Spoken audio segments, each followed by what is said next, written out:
Bonjour chers candidats au bac, une fois de plus, merci beaucoup d'être toujours présent sur mes vidéos. Je reviens encore avec cette vidéo pour répondre à la question d'un de notre abonné qui dit jusque-là il n'arrive pas à maîtriser. Exemple, votre texte compte 725 mots comme le nombre du résumé original.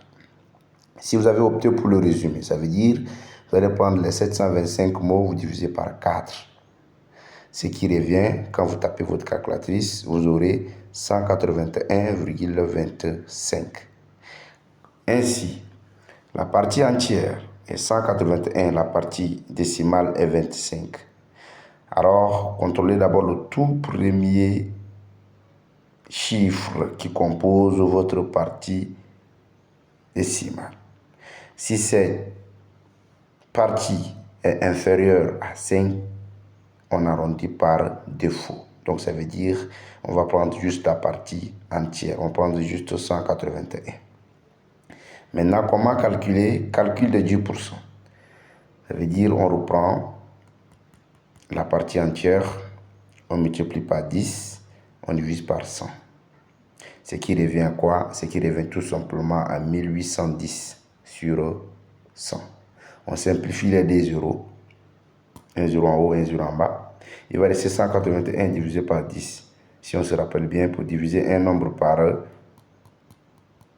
10, on compte un chiffre, on met la virgule, ce qui revient à 18,1. Même chose, on se rend compte que la partie entière, la partie décimale est toujours inférieure à 5. Ça veut dire 1 est inférieur à 5. Alors on arrondit par défaut, sensiblement égal à 18. Maintenant, comment déterminer le nombre de mots, la borne inférieure et la borne supérieure de mots dans notre résumé? Donc, si c'est 10% en plus, on prend les 181 mots, on fait plus 18, ce qui nous permet d'avoir 199, la borne la plus élevée.